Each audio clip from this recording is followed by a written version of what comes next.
ada guru, ada tenaga teknis, ada yang lain, itu masih ada yang tidak memenuhi syarat. Nah, jadi kami dua pesannya, satu, mudahkan.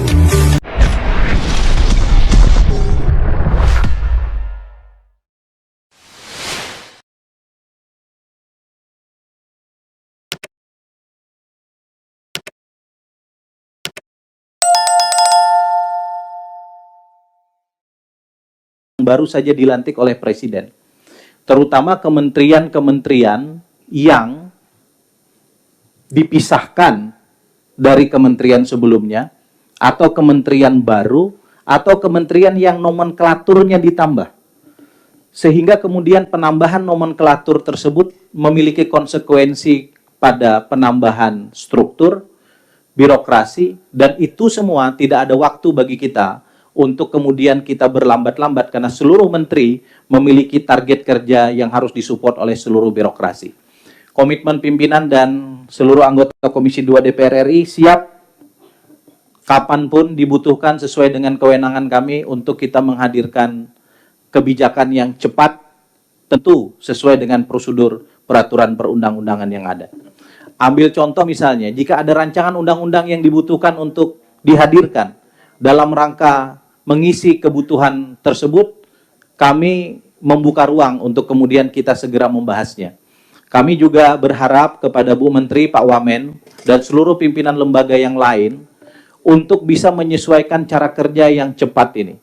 Kami berharap ada fast track regulation pada level Anda semua, agar kemudian kebijakan Presiden Prabowo Subianto bisa kita dukung sepenuh-penuhnya sesuai dengan kewenangan kita masing-masing. Untuk mempersingkat waktu, kami persilahkan kepada Saudari Menteri Pendayagunaan Aparatur Negara dan Reformasi Birokrasi terlebih dahulu untuk menyampaikan penjelasannya terkait dengan rencana program 100 hari Kementerian Pan-RB, didahului dengan perkenalan. Cukup Ibu yang memperkenalkan Pak Wamen dan seluruh pejabat eselon 1, eselon 2 mohon maaf tidak perlu diperkenalkan. Cukup nanti catatannya disampaikan kepada kami dan para anggota sekalian, boleh bersama-sama nomor WA dan tupoksinya agar mudah dalam korespondensi. Saya persilahkan kepada Bu Menteri. Baik, bismillahirrahmanirrahim. Assalamualaikum warahmatullahi wabarakatuh. Salam Om Swastiastu, Namo Buddhaya, salam kebajikan dan salam sejahtera untuk kita semua. Izinkan saya menyampaikan pantun Pak Ketua. Ini sudah menjadi kebiasaan sebelum saya memperkenalkan diri. Silaturahmi ke rumah Pak Camat. Hati senang disambut hangat. Semoga Bapak dan Ibu semua sehat, selalu semangat melayani masyarakat.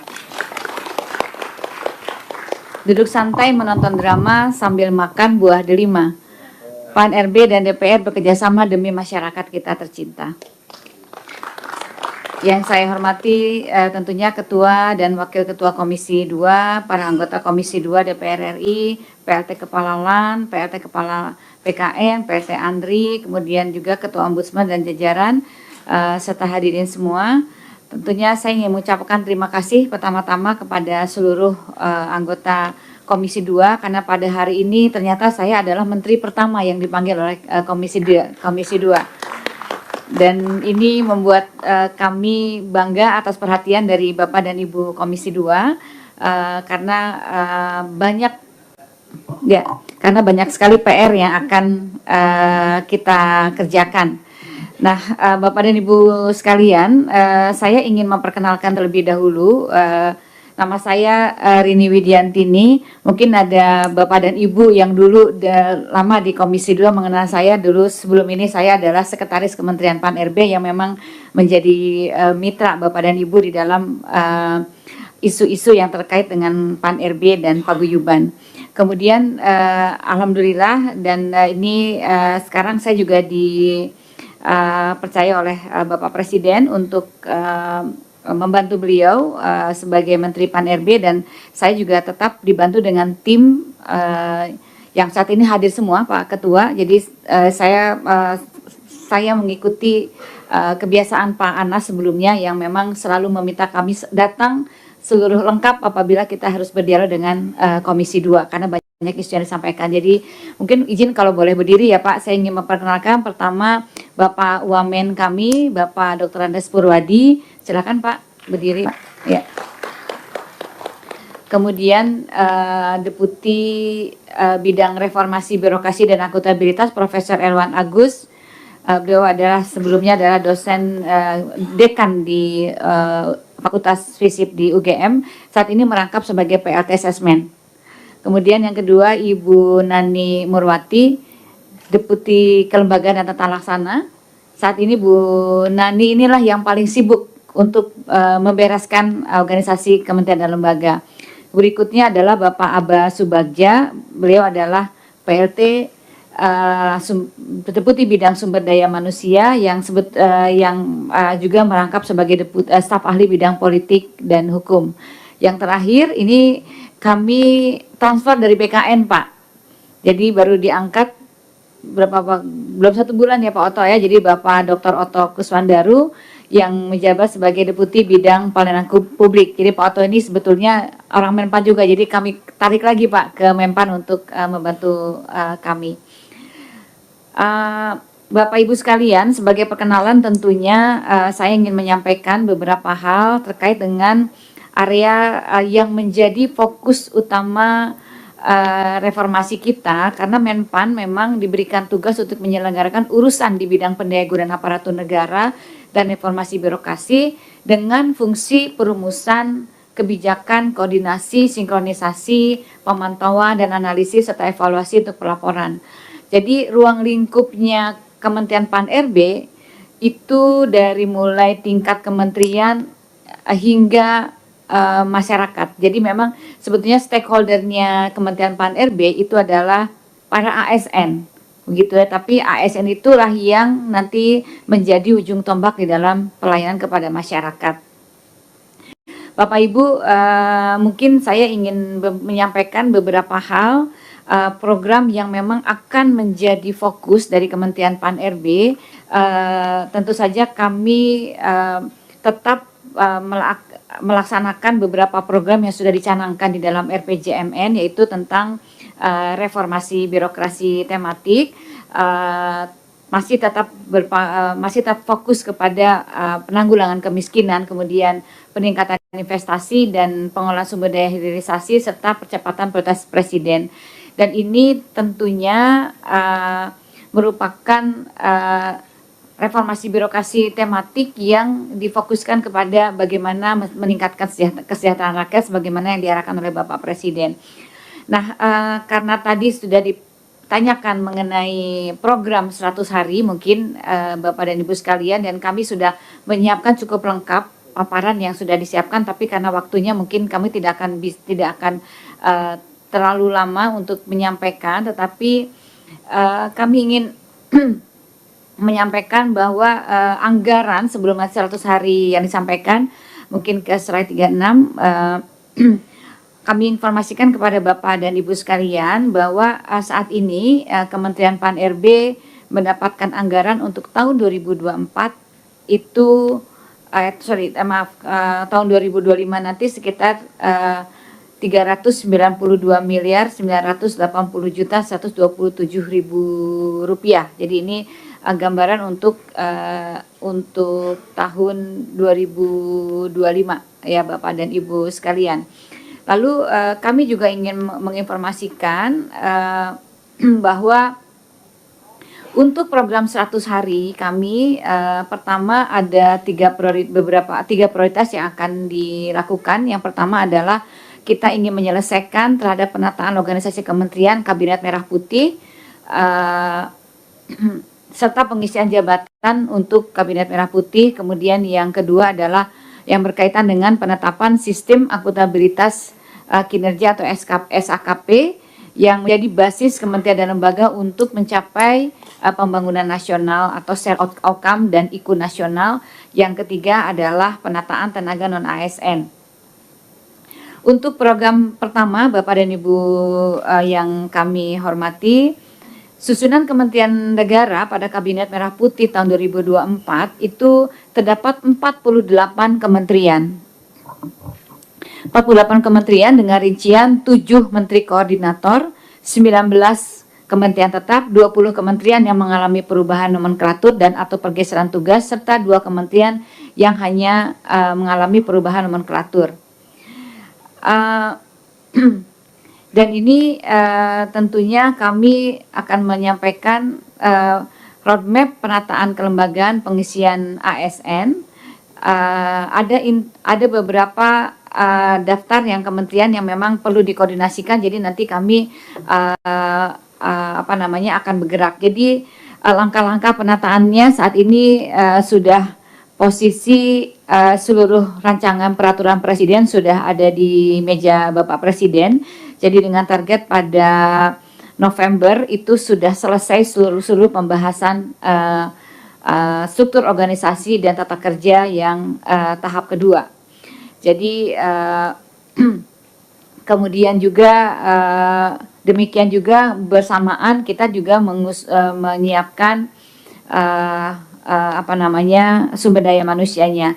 Ada 3 instrumen hukum yang yang menjamin keberlangsungan pelaksanaan tugas dari fungsi dari Kementerian Kabinet Merah Putih ini adalah yang pertama adalah Kepres nomor 133 tahun 2024 tentang pembentukan Kementerian Negara, kemudian Perpres Perpres nomor 39 tahun 2024 itu yang sering kita katakan sebagai Perpres transisi. Seperti yang diketahui Bapak dan Ibu sekalian, hari ini banyak sekali pertukaran atau perpindahan perpecahan daripada fungsi-fungsi yang ada di kementerian dan lembaga, sehingga kita susun Perpres nomor 139 tahun 2024 dan sudah ditandatangani. Kemudian juga sudah kita ditandatangani oleh Bapak Presiden mengenai Perpres yang berkaitan dengan pedoman organisasi untuk kementerian, termasuk di dalamnya wakil menteri, staf khusus dan lain-lainnya, termasuk juga terkait dengan jabatan dan pengangkatan. Nah, beberapa muatan yang paling krusial itu adalah di dalam Perpres 139 tahun 2024, karena disinilah dengan dalam Perpres inilah terjadi pertukaran-pertukaran di dalam fungsi-fungsi dari kementerian. Ketentuannya mengenai substansinya adalah penataannya sebagaimana yang tertera di dalam paparan, dari mulai pemecahan substansi penggabungan dan lain sebagainya, termasuk bagaimana kita membagi sumber daya manusia yang menduduki jabatan, dengan catatan bahwa sumber daya manusia yang saat ini menjabat tetap melaksanakan tugas dan fungsinya. Kemudian penggunaan sumber daya manusianya, nanti kita sudah mengeluarkan juga Permenpan terkait dengan penggunaan sumber daya manusia. Kemudian juga keberlangsungan dari penghasilan pada pegawai yang mengalami perpindahan tentunya tidak merugikan para pegawai yang bersangkutan. Jadi bagi pegawai yang pada KL tidak berubah, maka tetap menjalankan menerima penghasilan, tapi KL yang berpindah menerima penghasilan sesuai dengan kementerian dan lembaga aslinya. Selanjutnya, Bapak Ibu yang saya hormati, prioritas kedua adalah penetapan mengenai sistem pemerintah, sistem akuntabilitas kinerja pemerintah yang akan berbasis kementerian lembaga untuk mencapai target pembangunan nasional. Untuk mendorong RB yang lebih berdampak, Bapak dan Ibu sekalian, perlu kiranya kita memperhatikan perubahan paradigma dari orientasi output menjadi orientasi outcome. Jadi berdasarkan kriteria yang nyata yang dihasilkan. Nah, arahan yang Bapak Presiden kepada kami adalah bahwa setiap rupiah yang dihasilkan atau yang dikeluarkan oleh instansi pemerintah tentunya harus berdampak kepada masyarakat, sehingga saat ini yang kita kembangkan SAKIP itu dapat mendorong pencapaian pembangunan melalui perencanaan dan penganggaran. Kami melihat bahwa sebetulnya setiap instansi itu seharusnya berkontribusi terhadap pencapaian prioritas pembangunan. Misalnya kita memberikan contoh untuk pengentasan kemiskinan, itu tidak hanya satu instansi saja Bapak dan Ibu sekalian, tetapi juga menjadi fokus kinerja dari masing-masing kementerian.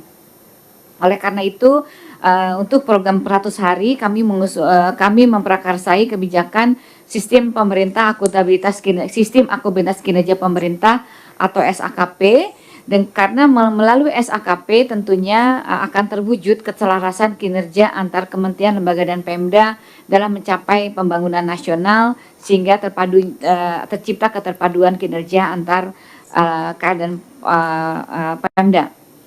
Selanjutnya yang terakhir ini yang mungkin menjadi tindak lanjut atau lanjutan dari yang kita lakukan pada periode sebelumnya, yaitu penataan tenaga non-ASN, karena Undang-Undang Nomor 20 sudah mengamanatkan pada akhir Desember penataan non-ASN ini akan perlu segera diselesaikan. Penataan ASN ini tentunya sebagaimana Undang-Undang Nomor 20 merupakan amanat daripada Undang-Undang Nomor 20 Tahun 2023, kemudian untuk memenuhi P3K sesuai dengan kebutuhan instansinya, kemudian juga untuk memperjelas status kepegawaian dari tenaga non-ASN, kemudian ada pemetaan dan identifikasi tenaga non-ASN, dan mendorong tenaga non-ASN untuk mendaftar dan mengikuti seleksi P3K untuk tahun 2024, serta dilakukan pengangkatan tenaga non-ASN tahun 2024. Mungkin ini juga kami melanjutkan program yang lama yang harus kita selesaikan. Mungkin Pak Mardhani masih ingat mungkin ya Pak Mardhani, kaitannya kita punya guiding principle bahwa arahan pada saat itu adalah kita menghindari PHK massal dengan tidak mengurangi pendapatan saat ini, kemudian juga menghindari pembengkakan anggaran serta sesuai dengan regulasi yang ada. Selanjutnya Bapak dan Ibu sekalian, saat ini tahun 2024 pemerintah telah menetapkan kebutuhan CASN sebanyak 2,3 juta. Dari jumlah tersebut baik instansi pemerintah dan pusat telah mengusulkan sebanyak 1.289.824 instansi, dan tindak lanjutnya Kementerian Menpan tentu saja akan berkoordinasi dengan BKN, dan nanti kita akan seleksi tenaga non-ASN ini tentunya akan kita upayakan selesai pada tahun ini, dan seleksi PPK untuk tahun 2024 untuk penataan tenaga non-ASN nanti akan terdapat mekanisme dan prioritas serta kriteria untuk pelamarnya. Jadi formasi ini Bapak dan Ibu ini 100% untuk tenaga non-ASN. Jadi untuk P3K ini memang diperuntukkan untuk tenaga non-ASN. Jadi ini sesuai hasil kesepakatan dengan Komisi 2 adalah yang berdasarkan data di BKN. Saat ini seleksi P3K sudah berlangsung Bapak dan Ibu sekalian, dan sudah sampai pada seleksi administrasi. Itu kira-kira ada 3 hal yang Bapak dan Ibu sekalian program-program 100 hari yang harus kami lakukan, utamanya memang yang sudah kami sampaikan komitmen untuk diselesaikan di akhir tahun, terutama penyelesaian tenaga non-ASN dan juga penyelesaian bagaimana mekanisme organisasi untuk kementerian dan lembaga, karena semuanya menunggu. Organisasi kementerian yang baru semuanya menunggu, dan kita terus bergerak terus bersama-sama Menteri Sekretaris Negara dan Menteri Keuangan dan Menteri Bappenas untuk penyelesaian terhadap organisasi dari kementerian lembaga. Sementara demikian pimpinan dan anggota Komisi 2 yang kami hormati, mengakhiri penjelasan kami, tentu saja kami ingin sekali lagi mengucapkan terima kasih